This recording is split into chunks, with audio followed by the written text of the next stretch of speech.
வணக்கம் நண்பர்களே. ஆரோக்கிய வாழ்க்கைக்குரிய வாழ்வியல் முறை பகுதி 21. நம்ம வாழ்க்கை பயணத்தில் ஆரோக்கியமாக இருக்கிறதுக்கு வாழ்வியல் முறையாக இது எல்லாம் வச்சுக்கிட்டா, பழக்கமாகவும் ஹேபிட்டாகவும் வச்சுக்கிட்டா நம்மளுடைய ஆரோக்கியம் எப்படி மேம்படும், அந்த ஆரோக்கியம் எப்படி மேம்பட்டு நம்ம வாழ்க்கை போல நமக்கு அது உதவிகரமாக இருக்குங்கிறது தான் பார்த்துட்ருக்கோம். இப்போ புதிய புதிய மனிதர்களை சந்தியுங்கள். இதுதான் பகுதி 21.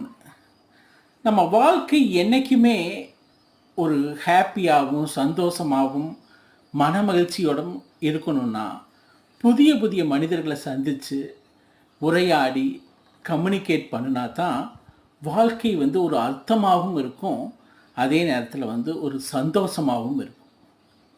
இந்த புதிய புதிய மனிதர்களை சந்திக்கும் போது தான் ஒவ்வொருத்தர்கிட்ட என்னென்ன விஷயங்கள், அவங்களுடைய நிறை குறை, அவங்களுடைய வாழ்க்கை பயணம் எல்லாம் தெரியும் போதும், அதே நேரத்தில் நம்ம எந்தெந்த விஷயங்களில் தவறு செய்திருக்கோம், எதை கரெக்ட் பண்ணிக்கணும், எப்படி நம்ம வாழ்க்கை ஒரு சேஞ்ச் அப்படிங்கிறத ஒரு மைல் ஸ்டோன் சேஞ்ச் அப்படிங்கிறது எல்லாம் திங்க் பண்ண முடியும்.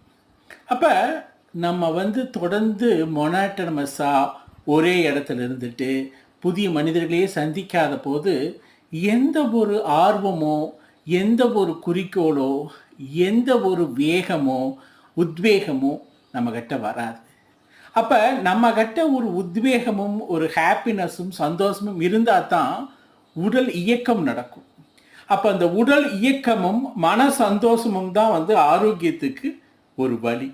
அப்போ நம்ம வெளி உலகத்தில் போய் 4 மனிதர்களை, புதிய புதிய மனிதர்களை சந்தித்து அவங்களோட சில கருத்துக்களை பகிர்ந்து கொண்டு, அது ஒரு ட்ராவலாக இருக்கலாம், ட்ரெயின் ட்ராவலாக இருக்கலாம், பஸ் ட்ராவலாக இருக்கலாம், அல்லது ஒரு பொது இடமாக மீட்டிங்காக இருக்கலாம், அல்லது ஒரு சர்ச்சாக இருக்கலாம், கோயிலாக இருக்கலாம், மசூதியாக இருக்கலாம், அல்லது ஒரு ஃப்ளைட் ஜேர்னியாக இருக்கலாம், அல்லது புது இடங்களுக்கு போய் எக்ஸ்ப்ளோர் பண்ணும்போது பார்க்கக்கூடிய மனிதர்களாக இருக்கலாம்.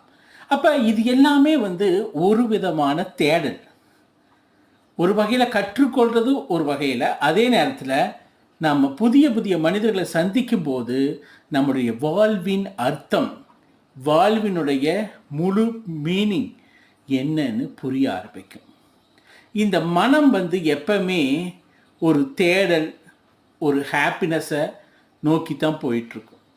அப்போ நம்ம மனசுக்குள்ளே